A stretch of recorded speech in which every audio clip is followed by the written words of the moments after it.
Robredo, government should welcome live probe. Manila, Philippines Vice President Leni Robredo on Sunday said the government should welcome the call of UN human rights experts for an independent probe on the rights situation in the country if the administration has nothing to hide on its record. If it's true that there are no human rights violations in our country, why should we oppose the investigations? The Vice President said on her weekly radio show. Independent inquiry. 11 independent experts, including UN Special Rapporteurs Agnes, Callamard and Victoria Tauli-Corpuz, have called on the United Nations to conduct an independent probe on the country, saying they have recorded a staggering number of unlawful deaths and police killings under the war on drugs launched by the Duterte administration in 2016. The experts also stressed that very few independent and effective investigations on the killings and rights violations have taken place since then. The government has shown no indication that they will step up to fulfill their obligation to conduct prompt and full investigation into these cases and to hold perpetrators accountable, read the statement released on Friday. Outrageous interference. Malacañang has dismissed the call, calling it intellectually challenged and an outrageous interference. Left square bracket in right square bracket Philippine sovereignty.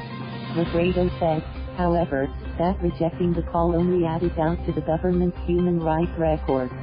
The Department of Foreign Affairs, DFA, for its part, has accused the UN human rights experts of undermining the country's sovereignty and the credibility of multilateral dialogue. DFA rejects call. We reject this call as it is being made in bad faith by parties who want to undermine domestic processes and spread disinformation, on the basis of one-sided reports coming from questionable sources, the DFA said in a brief statement late on Saturday. The UN rapporteurs continue to ignore the government's side, the DFA said. These parties show their bias and political agenda and assail the credibility and objectivity of the human rights mechanisms as constructive platforms of dialogue between the United Nations and the member states, the DFA said. Senate President Vicente Sotto III on Sunday said human rights advocates could be part of drug syndicates or were drug users themselves for pushing for an international inquiry into the unprecedented killings under President Rodrigo Duterte's deadly drug war. I don't get them. I'm beginning to suspect that these UN human rights left square bracket experts right square bracket are behind left square bracket the proliferation of right square bracket illegal drugs or they are users. That's why they are very angry about this matter, Sotto said in a radio interview. Protect rights workers. There are worse cases of killings in other parts of the world because the laws are not being enforced, he continued. Meanwhile, detained Senator Leila de Lima vowed to again push for the enactment of a measure intended to protect human rights workers from threats and harassment in the 18th Congress.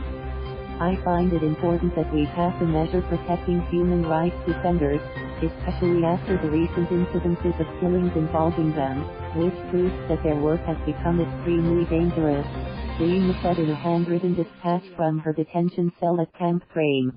Despite the international criticism against the president's anti-illegal drugs campaign, the Philippines was re-elected for a fresh 3-year term in the council beginning January 1, 2019.